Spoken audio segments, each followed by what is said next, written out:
Okay, good morning and welcome to the Minervini Private Access Training Room. I'm Bob Weissman. If you can just raise your hand to let me know that you're hearing me loud and clear. Hope everybody enjoyed a long holiday weekend and got some rest and refresh. Okay, that all looks good. And let's also welcome Mark Ritchie into the room. Good morning, Mark. Morning, Bob. Morning, Mark. Morning, everybody. And if you could just raise your hand quickly to let us know you're hearing Mark Ritchie loud and clear as well. Looks good there. And let's get started with today's session with Mark Minervini. Good morning, Mark. Okay, good morning, everyone. Hope everyone had a great weekend. Want to go over a number of things before we start Q&A. First thing is Mark and I were having a conversation, and Mark Ritchie went back and took a look at times where we had stocks that got halted intraday. And Mark, you had some interesting facts to share. This is the stock. I pulled it up going back to 2013. Was Constellation Brands STZ, and I'm sure by looking at that chart, you can see where where that stock got halted. You want to tell us about what happened back then? I Yeah, remember so I remember this too. yeah, so this just to put a little context on things, I I only happened one other time, and I was sharing this with Mark, where went to go sell a name and wasn't able to sell it right away, and it was this situation. Alarm goes off. I went to go sell it, and the stock was halted. Now this was some intraday news. By the time I was able to get out, I think I got 28.85 is where I wound up getting filled. So I got Oh, that's absolutely way down here. Yeah, clobbered on the almost at the name, dead low. almost at the low. I bring it up for a couple of reasons, though. And I was saying to Mark, this is the worst slippage I'd ever experienced. At that point, I'd only been doing this a couple of years. And then it led to the worst single January and start of the year I'd ever had. Of course, if you subsequently look, it looks even worse because once the news got resolved, I don't think the stock's ever traded below the price I sold it at. So how many times do we say, if you're going to manage risk in real time, you're going to feel like a dummy? But there was no other option in that regard. But then the subsequent 22 months, I think we did close to 200% and never had a drawdown bigger than we had in that 1 month. And most of that month was a result of this trade. So I just bring that up to say these events are very rare, but don't let that discourage you. Shrink your tactics a little bit. But And of course, this is brought on from the LBPH, of course, hitting. well, I got clipped on that one as well. I didn't have a huge position on it, but Yeah. it was the same feeling though of going, well, this is very, very rare, and the only other time it happened Sometimes, was yeah, and sometimes this is the real kick in the teeth. This is what happened after. And then you say, I shouldn't have sold, and the stock comes ripping back. But that doesn't always happen. Very, very rarely. Matter of fact, does it happen, or at least the times where it does, there's lots of volatility. So this stock came ripping back, and of course, Mark was not in it. Um, but this is part of it, I think a few things. There's a few things to take from this. One is that it's a very much an aberration. As Mark said, he's only experienced this a few times in 15 years. I can say, maybe I can count it on one or two hands that I've probably had that happen to me in 40 years.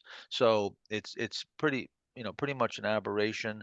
I will say though, when the market's more difficult, you have to be on guard for things like that. You can see now we're getting some slippage in names like an LQDA here today. Another, shades of memories of LBPH, where you come down and it takes out break even stops, and maybe even moving even further than that, of course, but then shakes out.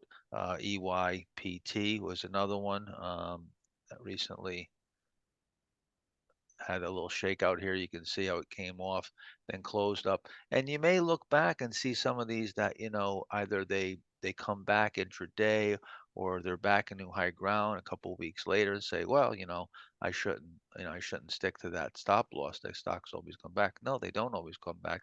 And you've got to manage that risk. So the fact is that even if you get knocked out on these names, it's really not going to make a bit of difference to your performance, but it can make a big difference to your performance if you hold losses. You get knocked out here and there with a few losses, it's not going to make a big difference, but a big loss will make a difference. So that's the first thing. The other thing too, I think that a lesson from this is to show the incredible discipline, that Mark Ritchie showed, and that was that it went through his stop. He took the next best price, even though that price was horrible.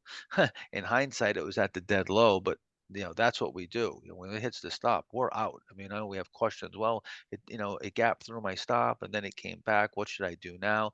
Look, you should have been out. The minute it gets through your stop, you're out. And no questions asked. There's no room for Monday morning quarterback and hesitating and looking back and saying I should have, could have.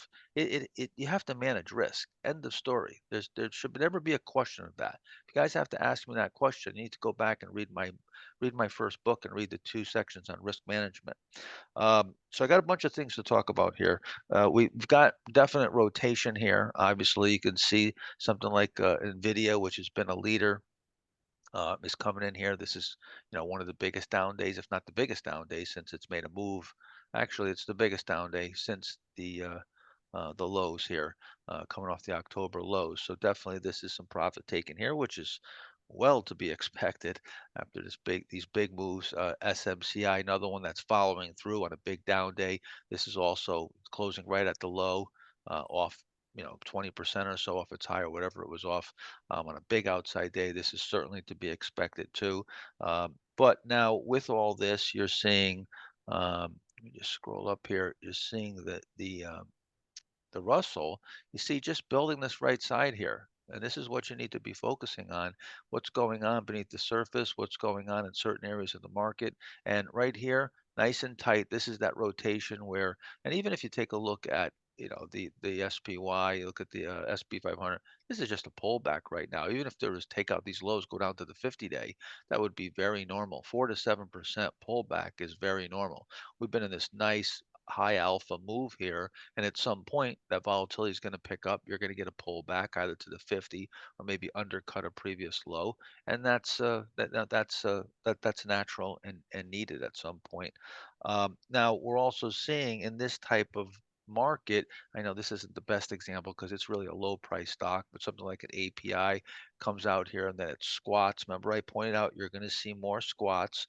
You're going to see stocks coming in more abnormally. The volatility is going to pick up, and that's why we're on orange now, and that's why I put that note out. Something like a PATH, the reason why I sell into strength and I finance the risk is to be able to go through a pullback like this and not lose any money or even make money. We talked about this morning. Mark called me and said, "What do we, do with the remainder of this?" I think you're actually long a piece of this still too, Mark. I'm not sure, but I actually trimmed out at break even because there's a few other names as well. I'm feeling a little bit of pressure, so just cinched right. up So some stops. we hit the break even point, but this is on a 25% position left over. We did trim this back twice, so we nailed down a decent profit. So even if this came all the way down, took out our stop that was equal to our gain, we'd make money on the trade. So I said, let's give this some room and see if it could bounce here. This is really where we need to see it get some support. Hopefully, it can close back above the 50-day, maybe get a rally here. We'll see. If it has a bad close, I might just punt it here. But even if it comes all the way down to the stop, again, we're at a break even or better on many of these trades now, and that's how we handle them. But um, real quick, just taking a look at something like a KURA.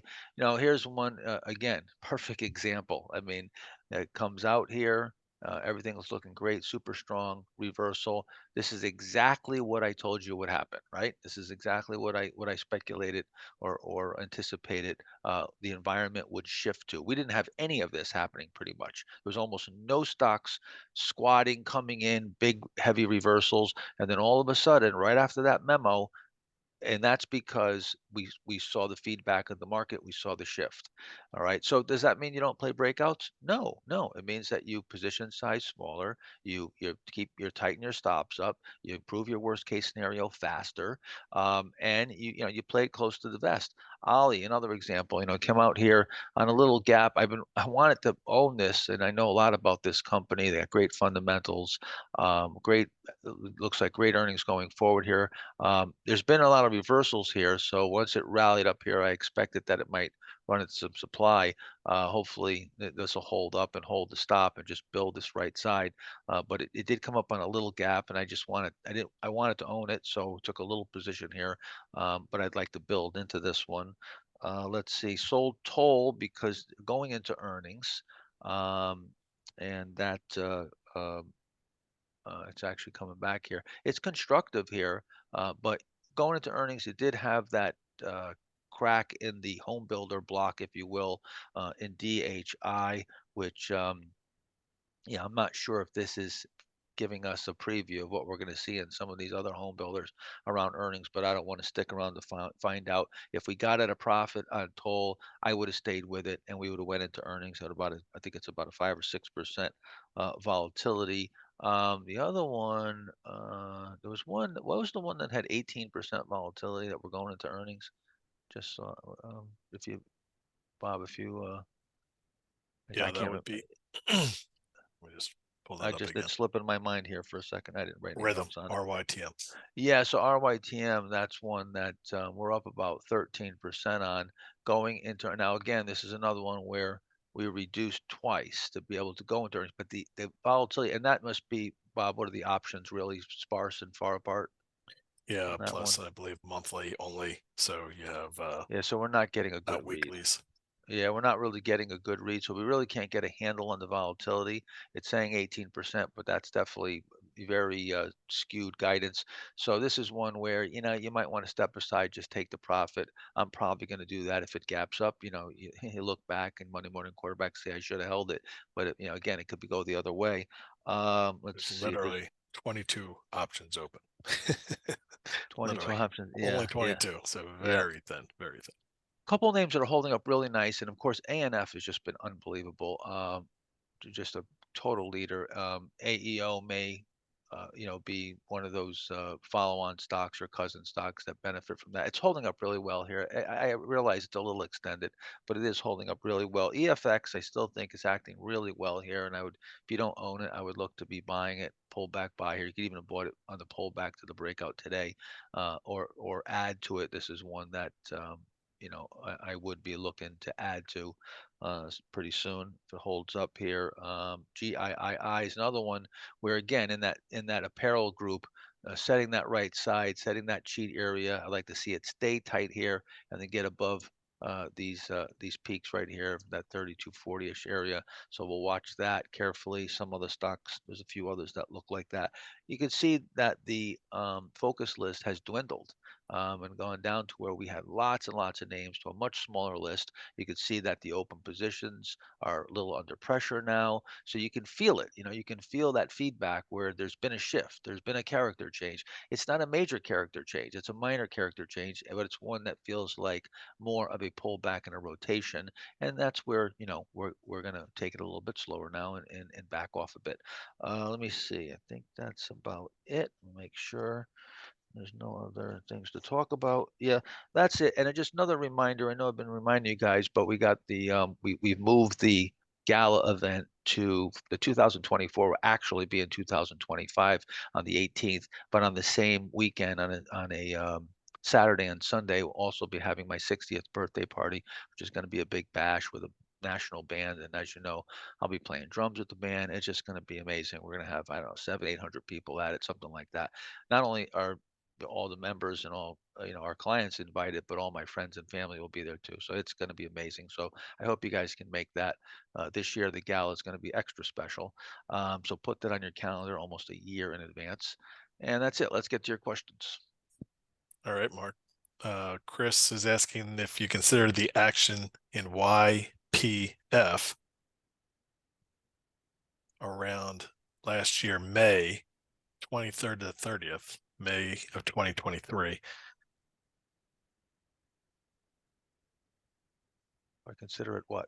Riding the 50-day moving average, or could it be considered a legitimate pivot? I know it wasn't on focus list at that time, but it does seem tight and has VCP characteristics similar to GGAL around the Yeah. same time. I can't tell you what I was thinking back then, or I mean, I could just look at the chart. When is the date exactly? May 23rd to the 30th.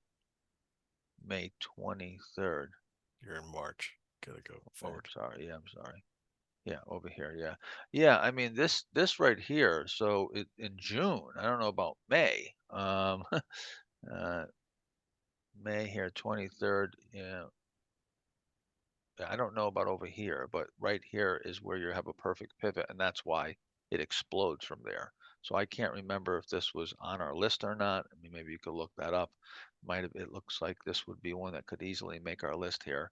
I don't recall buying this myself, but the buy point would have been right here on 615. Over here, just getting kind of noise. And this is one of those times where the new indicator that I have, the buy risk indicator, and even the under pressure would probably right around here.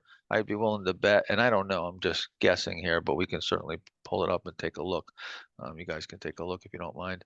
I would think that it would be yellow or red around here, one or the other or both. I don't know.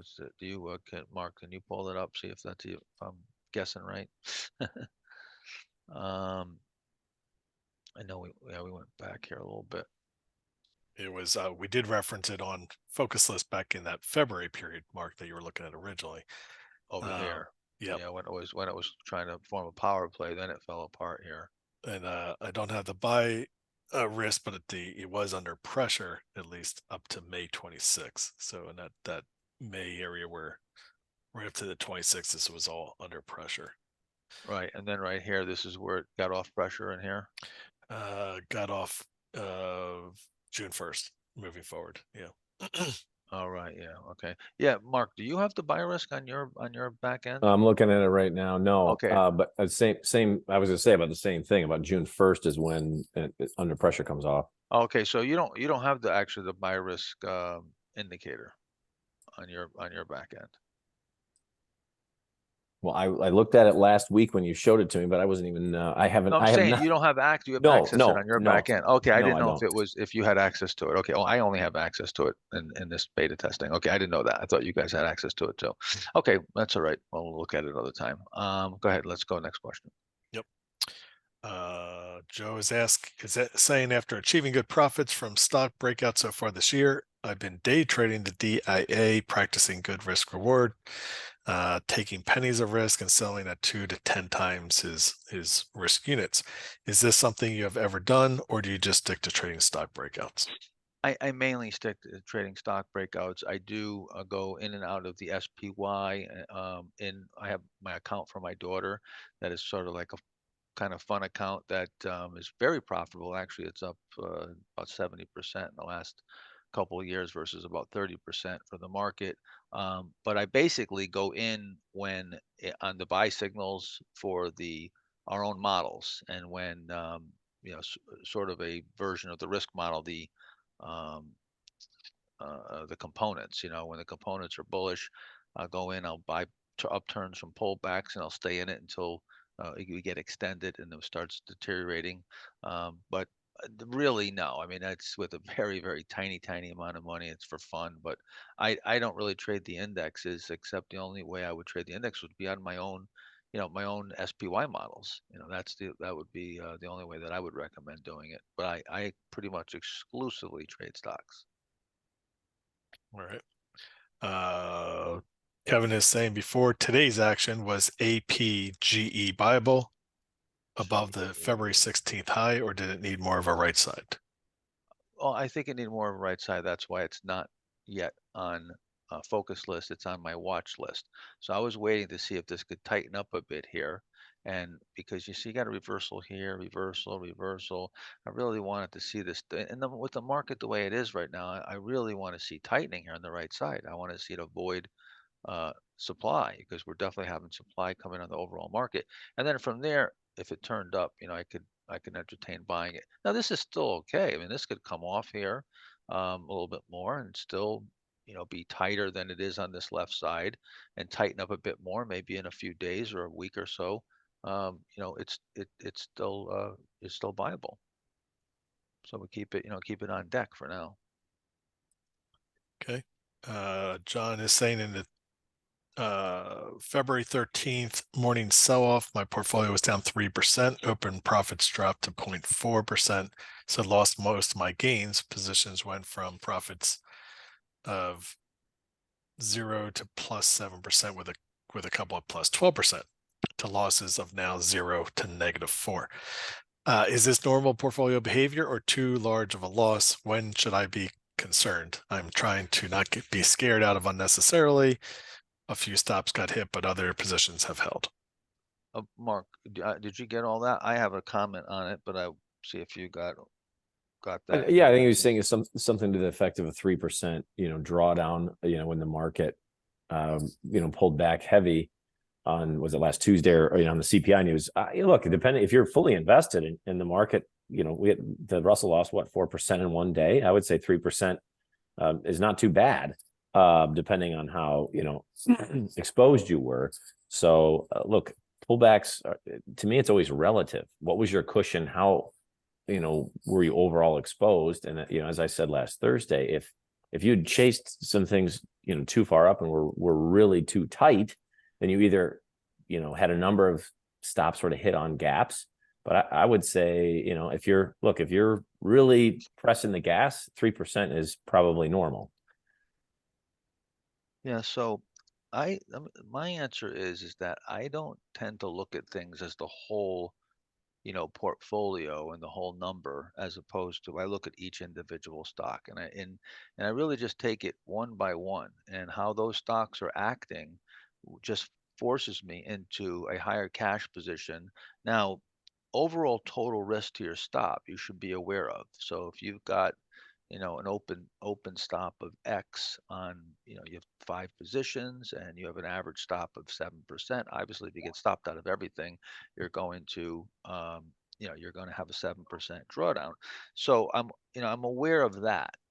But if I start to feel some overall portfolio pressure, dollar pressure like that, then I just go right to the individual stocks and I start saying, okay, which ones are acting the best, the worst, which ones are extended, and where can I start to cut back, and either reduce into strength or maybe tighten my stops up. So I go right back to the individual stocks. I'm always looking at the individual stocks, and I try not to let the overall portfolio spook me, as long as okay, you guys are messaging back and forth. I'm just trying to read it, and you're kind of distracted me. But anyway, so that's how I approach it, and it just if you do that properly, and again, I think this takes a little more skill, I think to and a little more discipline to be able to stay honed in, on that and not have the noise affect you.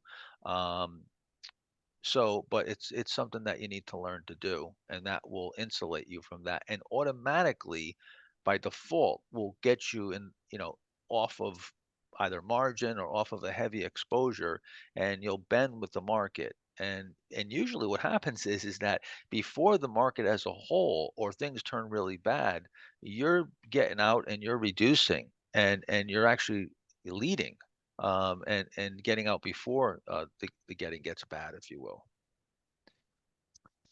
All right. I was just showing Mark, if you had an interest, to show that buy risk indicator there for that stock. Oh, I dropped the image there for you. so was it Not so bad, actually. Not so bad. Yeah. It shifted right around where we said, Mark, you were correct, is the Right. conclusion. Right. So yeah. So during that time, so let me just go back to that real quick. And that, I know we don't have that buy risk indicator activated yet for users to use, but we will very, very soon. But that's a good time where you're looking at it and you're wondering, hey, should I be looking at this pull back to the 50? If you see the under pressure and the buy risk are both red, you got to be real careful there. That's not a time to be getting aggressive. Excuse me. Maybe you take a very small position as it starts turning up from there, but you'll want to see very quickly, you'll want to see it turn off of pressure and get that buy risk, back to green. Yeah. Angelo is asking essentially, can resting stops be manipulated on from placing hard stops with your broker versus just alerts?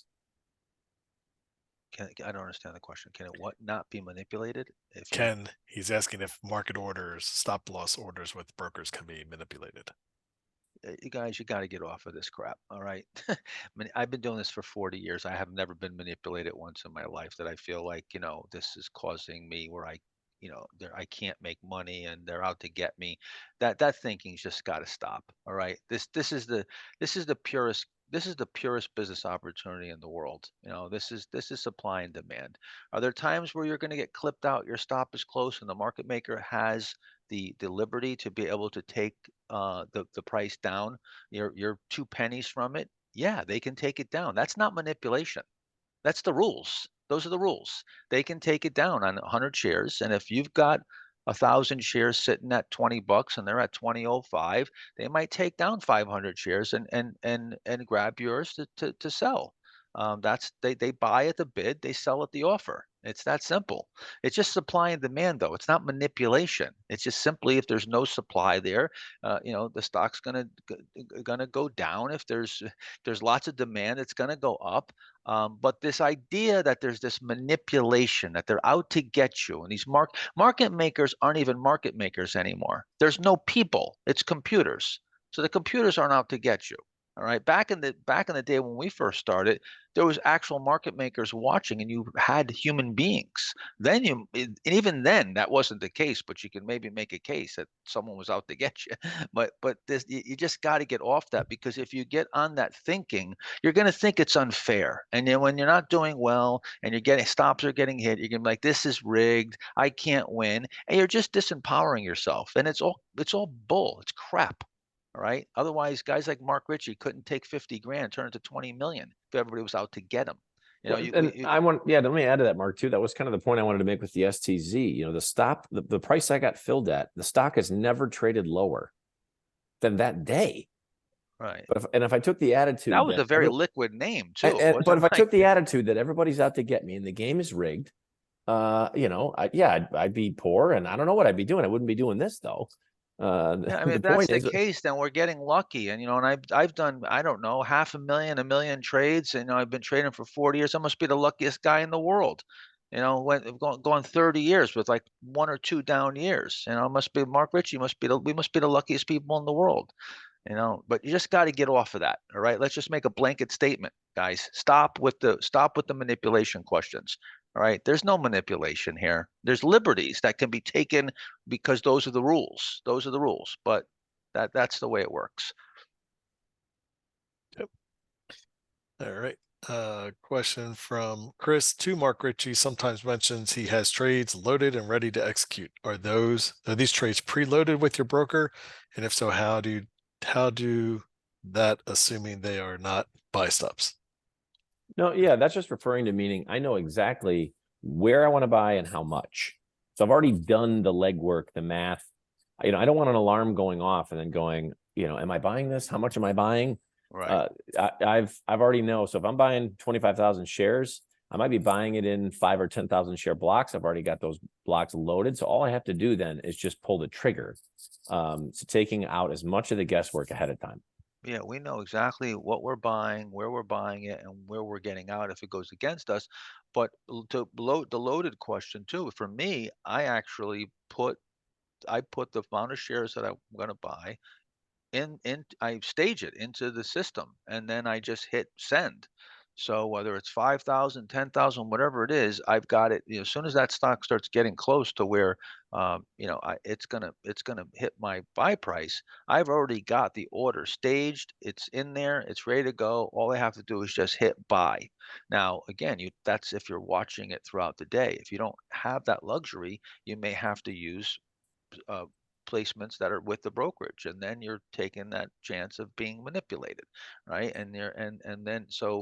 But again, that's just not the case. And again, just back to that point one more time too. If you've got a big block of shares and you are near your stop, well then would it be wise to show your hand, okay, to the computer? We're going to call it the computer, not even the market maker. We're going to call it to the system, because yes, they can move the price on a very small amount of shares. So if they're close to you, if they're close to, say, you've got 5,000 shares and they're within, let's just say, a nickel, 500 shares, they can move the offer and the bid in penny increments in 100-share increments. So it'll cost them 500 shares to come down and to grab that supply.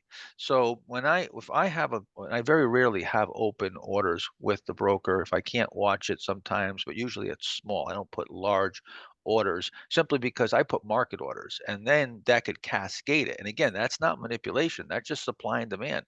If I give them an open price and you go in there and you're just selling it at the market, well, it's going to hit the bids and it's going to rip through the bids.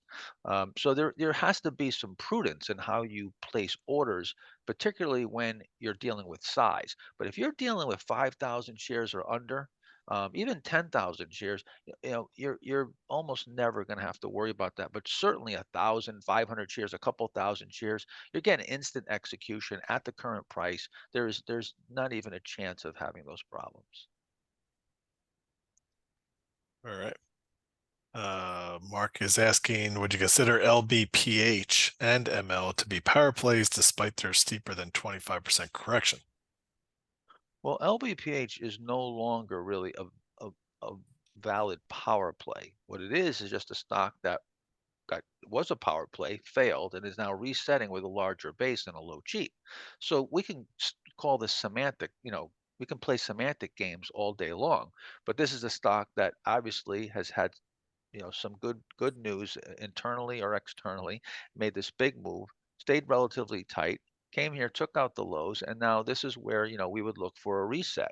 Now again, with that supply coming off about 30-35%, you've got to be on the lookout for this type of action where it'll run into that supply. And when the market starts getting to a point where it's going into a pullback or a correction like it is right now, sometimes it's rotational, and like I said, this is where this is a little bit more risky. When things are working, they'll come right out of here and blast right off. So I would not consider this anymore a power play. Power play has to be where it comes off no more than 20%. If you're really low price, you're a $6 stock or something, I'll give it 25%. You start getting 30-35% or greater, now you've got too much supply, and it's not really showing that resistance to correction. What was the other symbol? ML.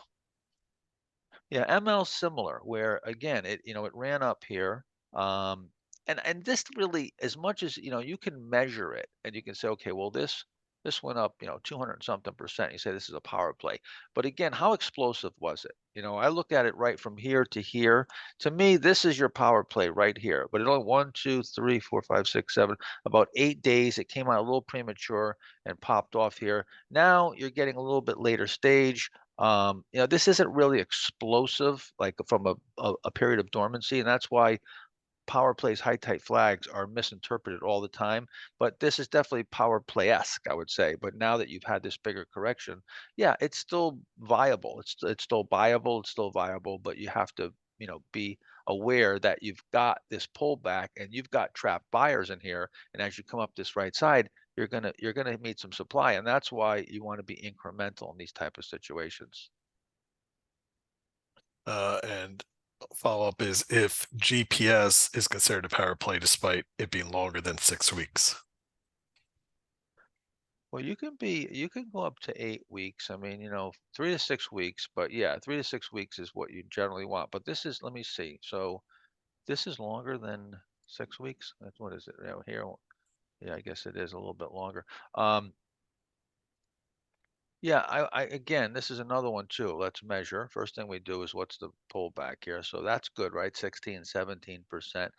I would still look at this as a potential power play, but see the failure here. First it fails here, then it resets, and then it fails again. And that's where now you've got to be more careful. And and when I say more careful, it doesn't mean you don't go in it and play it here for this little reset or this bottom fishing pivot, but you do it from a lower risk standpoint. That could come from a smaller position size, a tighter stop. I mean, low risk doesn't mean small position size. I could go in here and take a gigantic position size, but say, hey, I'm taking a 10-cent stop. I'm buying it on the way up, and I'm just being very extreme here. But I'm selling this if it goes down 10 cents below my buy point. I'm out of this. It's got, let's just say it's got huge liquidity, trades 4 or 5 million shares a day, spreads real tight, and I'm out in 10 cents. That's a super low risk trade. But I have my whole count full margin in it. So now the only risk I have is if it gets halted. That's the real risk I have. If it gaps through my stop and if it gets halted, that's the risk I face now. Because and then of course if I go overnight, so I've taken the risk down and I've limited them. So I'm always quantifying the risk. What are your risks? So if you have take a big position size and you have a big stop, well now you've got big risk there, right? But if you take a big position size, you have a small stop, you've got lower risk. If you take a small position with a wider stop, you might have the same risk with a small position. So those are always tethered together. The position size and the stop and the liquidity and the spread risk. Those 4 basically legs to the table are what I'm assessing risk on, and that's where you get that full sort of profile. All right, let's move on to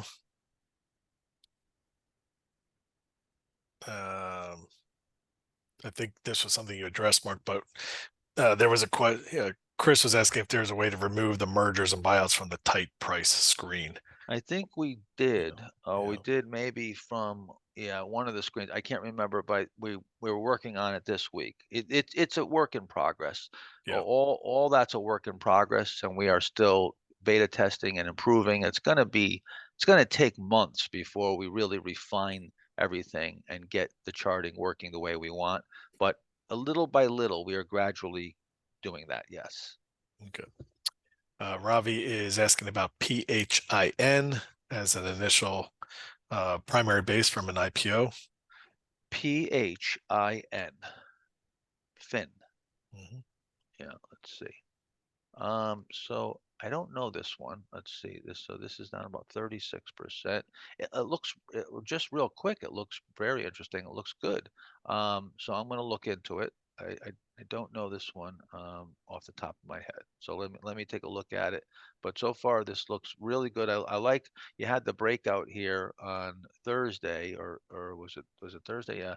And now pullback here. So He it's bought pulling it back. on Thursday. Yeah, yeah. I mean, that's definitely the right spot to buy it. And now you're pulling back very orderly and normal here. So that looks fine.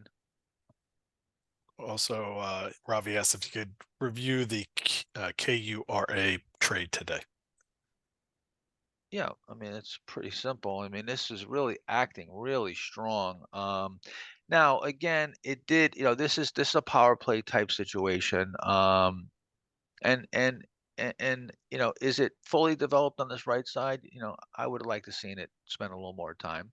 I was hoping it just went here, and when we get into a pullback type of environment, a rotational environment where we start getting under pressure, I tend to gravitate more to the higher RS, the higher alpha names, the ones that seem to be marching to their own drummer. So, and sometimes you'll get that benefit. Of that low volatility and that high alpha, stocks like this will work out. The question is the volatility. What kind of volatility you're going to deal with, and that's why the stops are tight. I'm going to move the stops. If I start with a wider stop, maybe I start with a 6, 7, 8% stop. As soon as the stock starts moving, I'll move to an outside day stop, or I'll move to the day's low stop, and I'll cinch it up real quickly. And again, you got like I pointed out in my note last week, you got to expect right now to get that shift to less breakouts working, more volatility, more squats and reversals. And I think almost magically, since I put that post out, it's morphed right into that exact environment. I mean, you're seeing it one after the next after the next. Again, you want to fight with the market here, or do you want to accept, what I'm telling you? And you don't have to accept what I'm telling you. It's happening right before your eyes. So that means take it slow, just like I said.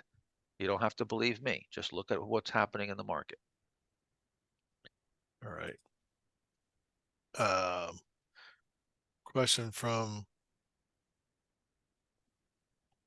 a quick question. Carolina asking, is the Master Trader Program Manual printed or is it digital? We send it to you in a PDF format, Carolina, or Carolina, sorry. Not sure which way to say it. That will come to you the week of the actual event in November. And you can print it out if most people print it out, and then Yep. that's what I would recommend, and then you can take notes on it. It's to take physical notes is the best way to use it. Question being asked about INBX. Your thoughts on it? He is in it. This is a proposed merger or a cash offer. So while this is perfect, and it may still break out and it may still take off, usually, well, generally speaking, we stay away from the proposed mergers and the cash offers. Sometimes when they're far back and then it's a long time has gone by, or maybe it starts trading well above the proposed merger and the merger deal um, or goes away or falls through, but the stock still performs, then we'll entertain it. What was the Ma- stock? There was a stock this morning I asked you about, Mark. Do you remember? It was a Yeah, previous proposed merger. it was DNTH. Yeah, so DNTH, DNTH. This is a perfect example of one that's run up here. And it was a proposed merger somewhere back over here. And I don't know, I hadn't had the time to do any research to see if that's still, on the table or not. But since then, it came down quite a bit, and now it's turned into this power play type situation. But that's one uh, of the reasons why we stayed away from it right now. We just don't know enough about it and about the proposed merger. Matt is asking, Mark, he understands you became profitable in 1990. Was that also the first year you achieved triple digit return? He's curious as he's been trading now for full time for 4 years. Last year was his first profitable year, and he's up 7% this year. But he's looking for specific advice about someone who's trying to go from just being profitable to achieving super performance. Essentially asking how long it took you to achieve super performance from your first year of profitability. Yeah, I was profitable, I believe, in '89. And then things really got better because when 90 came, I was really prepared for it. That was when I wasn't nearly as prepared as I would be now. And looking back, I really didn't know what I was doing compared to years later, 5, 10 years later. But I was prepared enough to take advantage of it. And yeah, that's when I first started getting the big returns. But then there was a period where it was sort of a period where I didn't do as well, although I was profitable, but I had a 92, 93 got a little tougher for me. And then 94, 95, 96, 97, 98, 99, those were all triple digit years. I really got it together. I figured out what I did wrong. Off the 1990 low in 1991, I took advantage of it, but I realized later on, oh my God, I should have made way more money. And, I really realized what the opportunity was. So then later on, I was able to take advantage of it better, especially coming off the 98 uh, bottom, the cyclical bear market.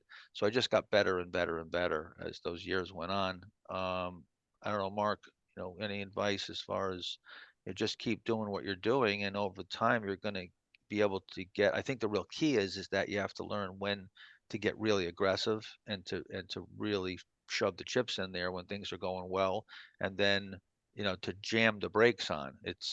I once again I make like a lot of analogies to things that I personally do, and as you guys know, I love to race cars and I shoot guns, and with the racing cars and the shooting guns are both the exact same thing. It's with a lot of competitions, the time in between, like for instance, when you're racing a car, the key is to carry speed, is to keep you carry your speed through the turns, but you want to get on that accelerator like as early as possible. The longer you take from getting on the accelerator, when you're coming out of a turn, you're coming on the straightaway, they say make the straightaway as long as possible.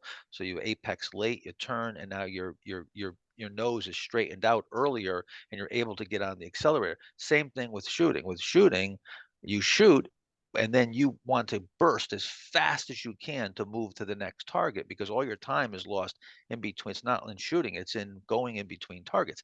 The market's the exact same thing. It's the time where you accelerate in between all those times where you're breaking even and you're riding the brake and you're not much is happening or you're in cash, and then you've got to have these spurts of acceleration where you can burst very fast. And it, just like in any of the sports, it takes time to get that where your response time is, you see it and you react very quickly. And I think that's the difference. I think that's the real difference between, the getting the big returns and the pros and the amateurs, is that we see the signals and act faster and there's no hesitation. I don't know, Mark, any thoughts on that? Yeah, well, I think your analogy you use, the preparedness and opportunity, sometimes you get the opportunity, but you're not really fully prepared. And so if you see yourself as, growing into that, becoming more and more prepared and then comfortable, Mark uses the racing analogy, but you can use lots of different analogies. Yeah. It takes time to get comfortable to really be aggressive with anything. Mark took a shooting when we were down there for the gala and he goes, all right, I think I'd hit the target a couple of times. He goes, now I want you to rattle off 5 shots as fast as you can. Well, I wasn't comfortable doing that. Just boom, boom, boom, boom, boom. Well, it's going to take me, again, more practice and a lot more reps before I'm going to be able to hit the target with, accuracy and speed the way someone like, Mark does, has been competing and shooting for years. So it's no different than any other skill, but build on what you've gotten over the hump. That's great. Now you just continue to build on that, look to get more aggressive in the opportune times. Just got to be patient with yourself. Everyone, be patient with yourself and put in the time, because even if it takes 5 years, even if it takes 7 or 8 or 10 years, once you get to a certain level, you don't go backwards. You get the skill, and no one can ever take it away from you. That's sort of what kept me going the whole time, because I just kept saying to myself, once I get this down, I've got something. It's like a garden that's just going to keep growing and producing vegetables every year, and it's just going to be better and better and better as I get this, till the soil and figure this out and learn my growing techniques. I'm just going to grow bigger and better, and eventually, I got to the point where that's it. Now I have a printing press. Now I can print money, not every single day, but over time. And that's where you just got to be patient, because it's well worth it once you get the skill. But like anything, I mean, if it were so easy, everybody'd be rich from trading. So it's not an easy thing. It takes time.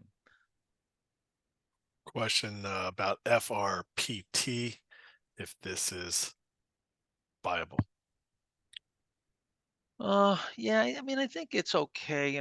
This is pretty erratic here, and then it runs up here, and we've seen a bunch of names look like this. I mean, you could make EFX is similar to this, where it runs up and doesn't really have a right side, and then forms this small base. This is still a bit erratic. So while it's acting well, I guess if it holds up, it continues holding up in a weak market, you could maybe buy this coming out here. I don't know if you bought into new high ground. So all the way down to here is about 8%. So while it does look erratic, and this is why you always want to measure, because as wide as this looks, it's only 8%. So you could buy it breaking out and put a stop all the way down where this low should really hold, and you're at 8%. You're at a full stop. So I think it's something you could probably buy. Yeah. And also SIG. Hold on one second. Let me just organize my screen. SIG, it's a jewelry, right? Yep. Yeah. Yeah, I mean, this still looks like it needs a bit of time to tighten up. And keep in mind too, a lot of companies are going into earnings now. So just be aware of that we're still into the earnings season, and we still have earnings due on a lot of these names. A lot of earnings are coming out within just days. Yeah, keep that in mind. As we announced Toll Brothers today after the close, as a reminder, although I think we're at a basically break even with that. And then we have also on Thursday morning that RYTM, which is expecting some large volatility. But next week is a very big week for the positions that we have. So we will Yeah. be posting Yeah, those you should have accordingly. EPS coming up in maybe it says 6 days here in Market Smith for FRPT. This is also, of course, a food, company. It's a pet food, of course, but this is more of a defensive group.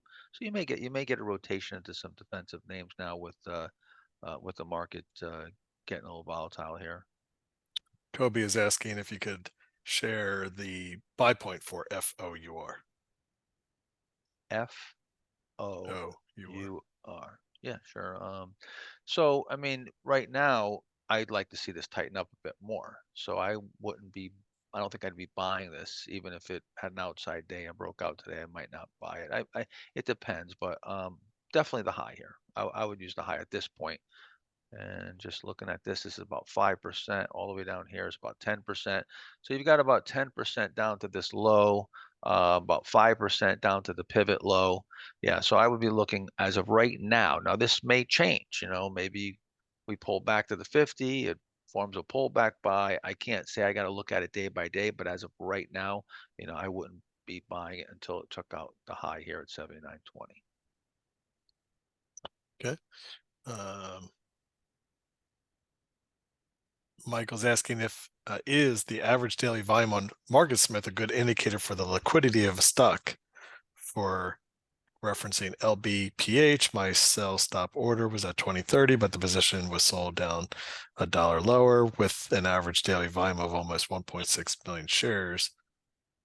We shouldn't get such an intraday slippage, but Michael, you have to realize the stock was halted, and when it reopened, that's where your order presumably got filled at a number through that stop. Yeah, that could happen with even a liquid stock, but you're certainly the average daily volume is a good indication of, the type of liquidity and your position sizing relative to that. We have a general rule, 10% of the average daily volume would be the most you would want to go. But if a stock was trading, 100,000 shares, I probably wouldn't buy 10,000 shares unless it had a really tight spread, and I'd be watching it very carefully intraday. But yeah, so that the average daily volume, your spread risk, looking how spready it is, how jagged the chart is. The chart is real jagged. It has a lot of gaps and a lot of unfilled space. It's a combination of all of that. I did have some people tell me though that there was I don't even know who, but said there was a couple newsletters or something that also had stops that were around the same stop that we had on that LBPH. So it looks like there was a number of people maybe trying to get out of that that were high profile, newsletters or something. I don't know. Okay. So we might have just been a victim of some cluster selling there. Question from Chris is he's having a habit of buying stocks that just poke their head out as opposed to buying real breakouts. An example, EYPT on January 22nd. January 22nd. Okay, right here. The stock opened inside, Well, then I that's bought not it. poking your house. Yeah, January 22nd isn't poking its head out. That's a perfect breakout that never closed below the close that day. I don't understand He that. says he bought it. This was, remember, Mark, the one that broke out on initially came in, then you bought it on that initial pullback in that first 5 minutes. Okay, but it didn't do anything wrong. Technically, it didn't do anything wrong. It didn't even take out the previous day's low. Yeah, so when you're So what's the right, question? so Chris is saying he bought it, he was quickly down 1% or 2, then the platform bought it 5 minutes later on the real breakout. Mark even said that he waited. Can you explain why? I feel like there No, must be something in the you tape. bought on the real breakout. I'm the one who was late. I just, made do and decided to, as it came back closer to the, the danger point, if you will. But if it broke out above those highs earlier in the day, you bought the real breakout. I couldn't know that it was going to pull back. I had missed it at that point. If it took off from there, I would have been wrong and you would have been right. You see how the result is justifying the means? You're looking in hindsight and saying, well, I bought the real breakout. That's only because it worked from where I bought it. But if it just took off from where you bought it, I wouldn't even be in it, and I'd be the dumbass. So it's neither of us are dumbasses here. We both made good risk risk reward place. And I don't know how you could look at it being down 1 or 2% as buying it wrong. That's if you're not going to be able to be in stocks that come down 1 or 2% after you buy them, well, then I'm afraid you're going to have to find a new profession, or maybe you should do, really short-term day trading.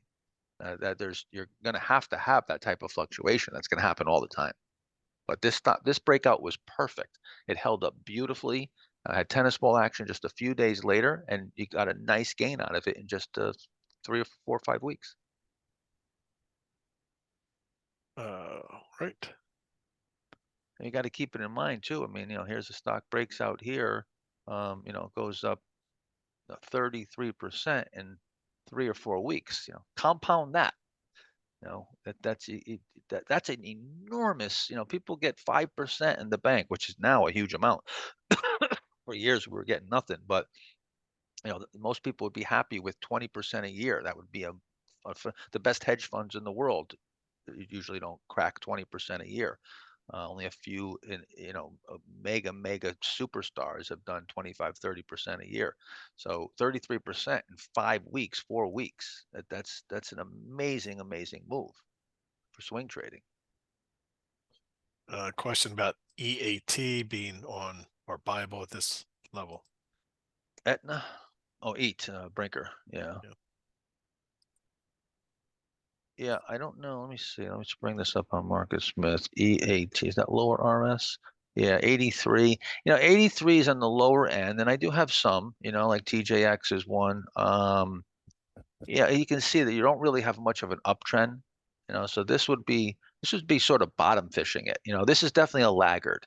Now you may get a rotation into the laggards here. You've got some nice estimates for earnings going forward. Looks like they're going to finally maybe get a breakout to new highs in the earnings over the last 7-8 years. So I think this definitely doesn't have the momentum though. So I don't think it's a terrible idea. You see right here on earnings, you had that little cheat forming, that little low cheat, but you were going into earnings unfortunately. But you could have bought it right there, maybe coming out there, and now maybe add to your position. But it's not one that I'm gonna get. I think there's better situations that I would entertain stronger. All right. In practice, what is the largest number of position Mark holds? Raphael is asking. As far as me, and if I guess you're referring to me, very very few. I mean, relatively speaking, I might have 8, 10, or 12 would be probably the absolute max, but generally speaking, it'll be 2, 3, 4, 5. And can At you least give an for the big, example? at least for the big positions. Question as a follow-up is asking if you ever shed positions to open up a slot for being able to buy another one. Yeah, all the time. That's exactly what I do. And sometimes, what you can do is if you have, say, 2 positions and they're up and you're doing well, you got some decent profits, you take half off of each of them, and then that finances a new position. Or just the opposite, you're at a loss, and then you've got a couple that aren't working very well. So, but you're maybe not completely thrown in the towel on them, sell half of each of them, cut 2 positions in half. Now you've reduced that risk and move that money now into either two new half positions or a full position. And you let those proceeds finance a new position. Okay. But you got to wait until you're proven right or wrong. This is another key to trading. Trading is about anticipating a coming move and then waiting to be proven right or wrong. The waiting to be proven right or wrong is the part that a lot of people can't seem to get right, because they go, you've got, whether it's a short-term trade, whether it's a longer term, whatever your expectation is, that gets is valid, is worth it based on the risk you take, what you need to achieve to pay for the risk. The bottom line is that you need to wait and give the stock a chance to prove you right or wrong.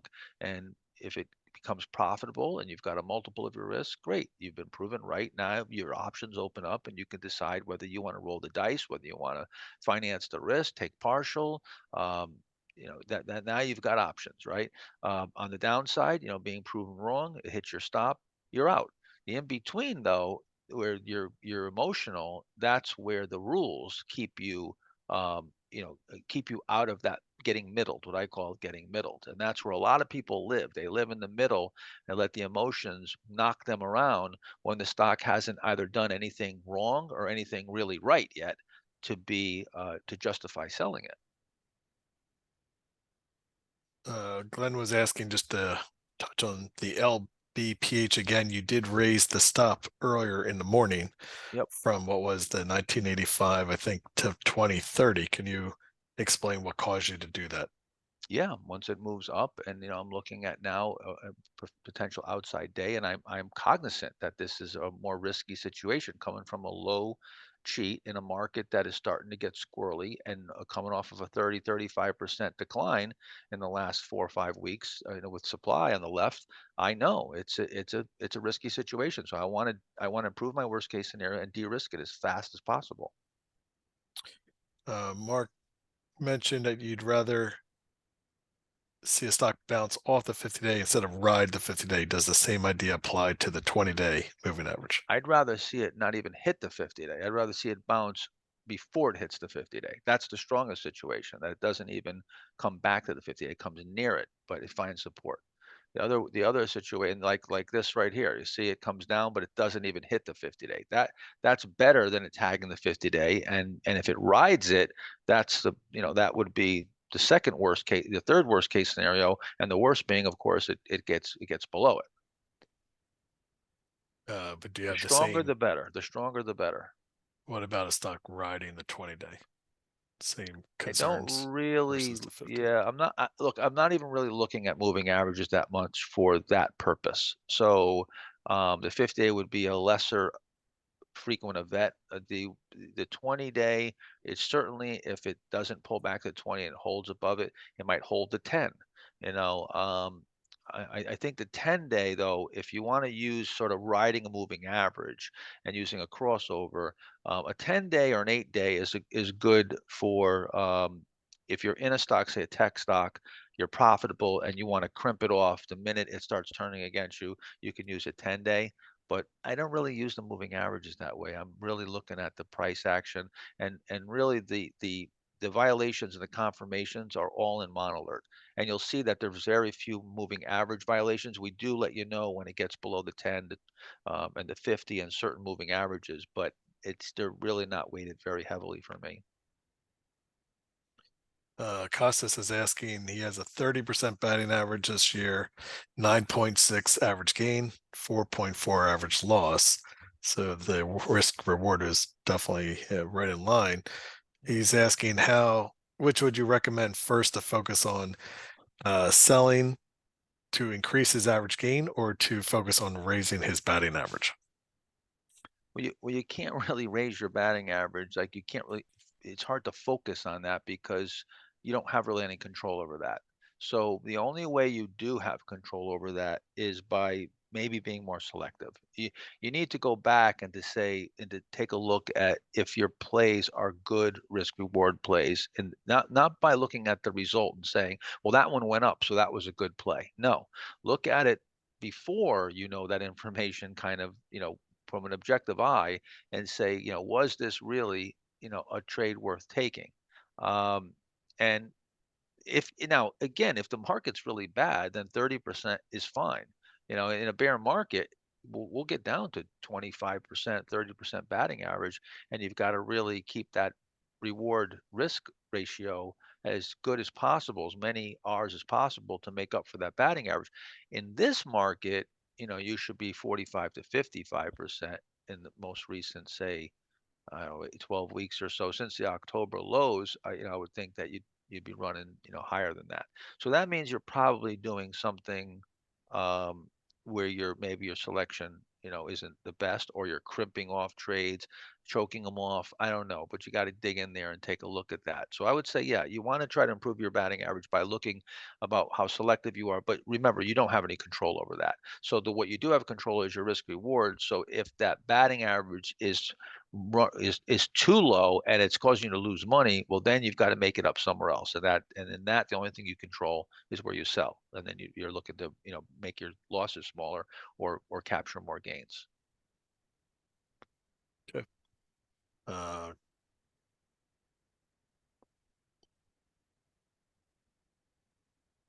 We got about 5 more minutes. Yeah, Or Joey. actually, we can go a little bit longer because I know I took some time in the beginning. So let's actually go a little longer than that. All right. Go to 12:45. Joey saying the S&P composite for 2024 showed volatility for the foreseeable future. Would you consider not taking new positions while the market is in this pullback mode? I don't understand what that means. How do you foreseeable future? That means you have a crystal ball. I don't know of any crystal ball that tells me what's going to happen in the future. So I can't answer that. I don't know how you could know that. I don't know that. And All I right. don't know if volatility is going to be high in the foreseeable future. I have no idea if volatility is going to come down or go up. I just can respond to what's happening currently, but to know what's going to happen in the future, no one knows that. And things change quickly, guys. You don't want to dig in with opinions like that. No, you want to be a caboose. The market's the engine. The stocks are the engine. You simply follow. It's all you need to be. It's not necessary to predict. As I think, I'm not sure if it was O'Neill said it, but we're not in the forecasting game. We're in the responding. We're in the responding game. We're in the business of responding. Glenn is saying in your stop order video that you made, you mentioned backing into a stock. Does this mean if a logical sell stop level is greater than your average loss, the trade should be avoided, or should your position sizing simply be adjusted downward? No, Can you please elaborate? I would not adjust for a larger stop. You could. I don't generally do that, but what I would usually do is if it didn't have a logical stop that I backed into, like you said, then I would use a mathematical stop, and I might stop out even before it hits that technical level. But yes, you want to back into the chart based on a logical stop falling within the parameters of what your risk is. Absolutely. Marcos is asking about MSI. Setting up, he bought it today. Motorola. You bought it today, yeah. I'm not sure why you bought it today. Can't see any reason to buy this here, but maybe it'll work out. You're going right into, you got hit right here, and you're coming right back up to the midpoint there. I just don't see what you're looking at here. Maybe you're looking at it as a pullback buy. It's an outside day I see here, but that does not. Now that is, in fact, has more of a megaphone look. We talked about a megaphone, remember? See how so you're widening here in the volatility, and you have yet to really tighten inside and make a real pivot here. I mean, you could say, well, maybe this is a little low cheat, within the megaphone, but this is just not set up yet. You'd want to see this either get, even if this got real tight here, I'd still be a little wary. I want to see this mark itself back up and then tighten up. Sorry about that. Let me get my tool here and then tighten up inside here, maybe from here, and even if it can come up from there, now that would have more of a look of digesting. See, now with this decline, you got to think of this as the same thing as what if this was monthly and these were 2 months, right? Then this would be 8 weeks, right? This would be 60 days. So you would be having to build that right side, and that this right side would have to digest this decline. So even in this little small micro amount of time, you want to think the same way. That now that you come off here, you come back up, and now you want to form that little right side and digest that decline.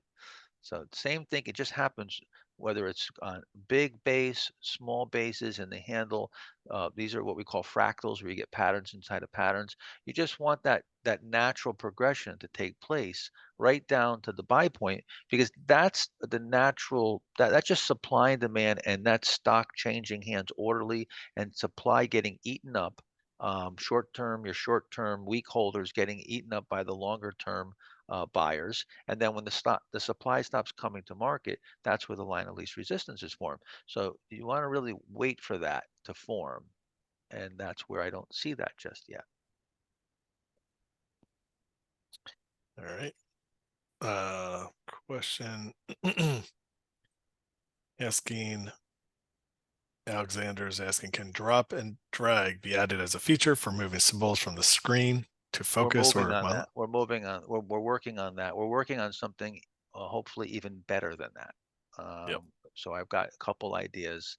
that I'm working on. I'm trying to get, because drop and drag still is difficult when you're all the way down and then you got to scroll all the way back up. Let's say your list is way up top, you're on the bottom screen, you're 200 symbols down. That still becomes cumbersome. So I've got a couple solutions that I'm trying to see if we can indeed program, and we're working on that right now. Chung is asking if TREX is buyable, if the breakout from the tight pivot here, from the pivot here. Well, you can call this a pivot, but a pivot for me is in a base. So this would be just, you'd be buying it from its first natural reaction, which is so far is holding up pretty good. I mean, I love the way this, broke out here. Of course, we bought it right here on the little, it pulled back to the breakout, had a good close, came in here, of course, nice gap up, and now holding up really, really well. You'd be chasing it up a little bit. But, again, if this is one where, if it pulls back, you can maybe look to buy it, some type of pullback buy, or you can look to buy it, yeah, if it comes out from here. But you keep in mind, you are chasing it up a bit here. So the optimal buy point already occurred. The optimal buy point was on February 1st. All right. And also Leon asking about ALV.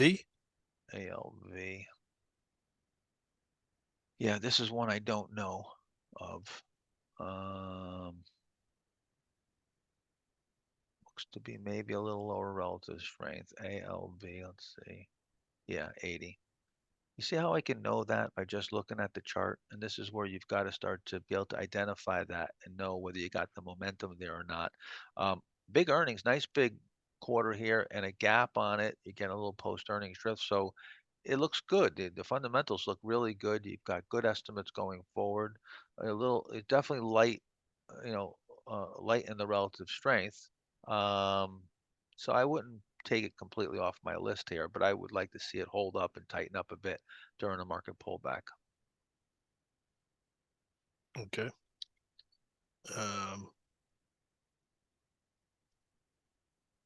Just referencing GCT, Mark also had a halt today, perhaps for the same reason of excessive move. And Gyro is asking George Tom George Charlie Tom. Oh, George GCT. Sorry, dyslexic there. Yeah. So this is a stock, that was extended. Came in here. Probably if you happen to pull up in the 5 minute, you can see there's a stoppage or a gap between 9:55 and 10 o'clock. And they halted it. Yeah. Yeah. And, I mean, again, it happens. Yep.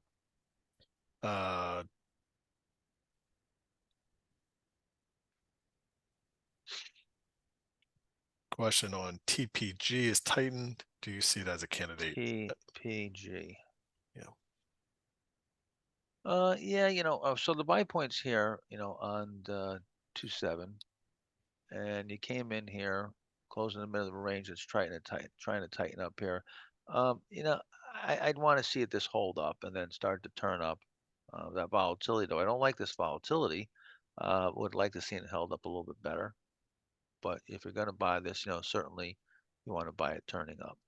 Try to get into it from as low risk as possible, because it obviously isn't acting perfect. So there's a little shot across the bow here. Not sure if that was earnings or not.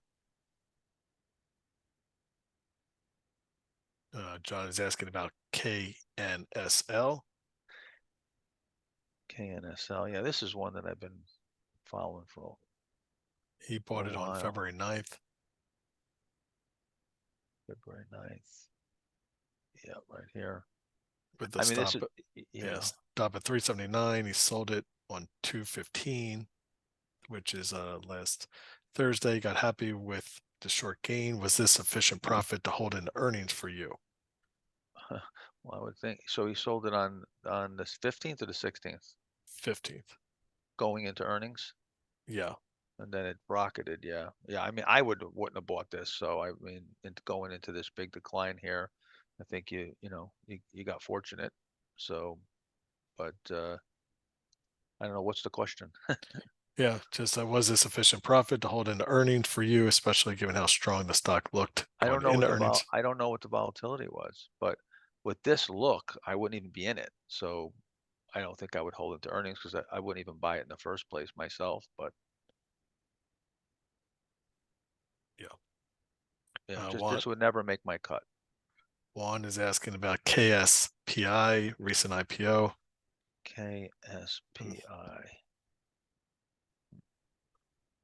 Yeah, I mean, this is all over the place. There's no right side formed whatsoever. You know, just it's trying to form a base here, but it needs a right side for me to buy it. I'm only buying coming out of volatility contraction patterns, so it's not.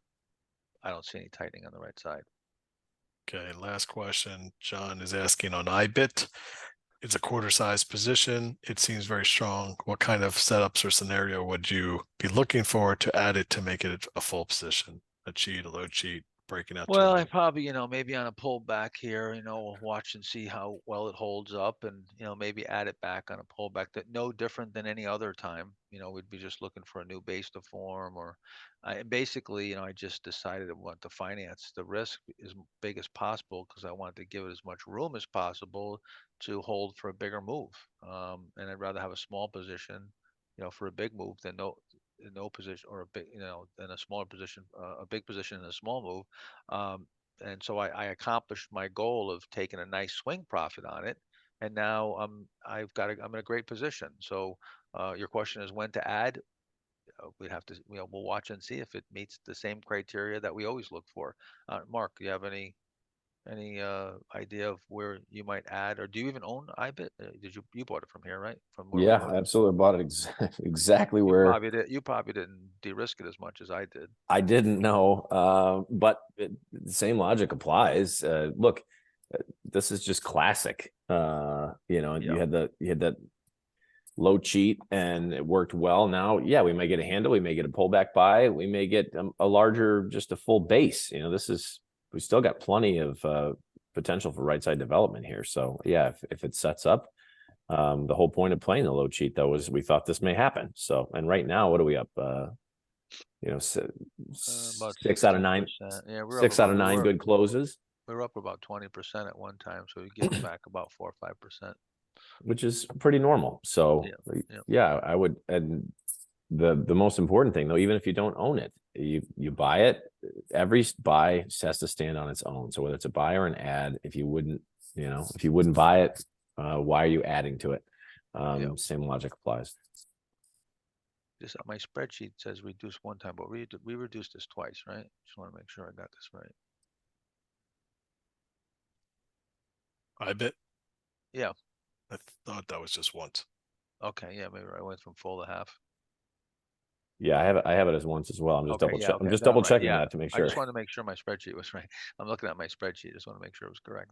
On the 9th. Because I thought then that wasn't the question just referred to as a quarter position. That's what I think it was referred to he had for a quarter position. them. Yes. Yes. Yeah, I got you. Yeah. Okay, I got you. That's what's going on. Thank you guys. All right, guys. Well, that will wrap it up for today. As mentioned, stay tuned for live alerts. It obviously is the holiday shortened week, but stay tuned for real-time updates from Mark through the live stream. And I believe we'll have still Mark and Brandon to their Thursday regular time. Brandon is recovering from an illness, but he did get the stock analysis report up and out this morning. So thank Brandon for that. And otherwise, thank you, Mark and Mark. The replay will be posted here momentarily, and we'll catch you guys next time. Okay, take care, everyone. Bye-bye. All right, take care, guys.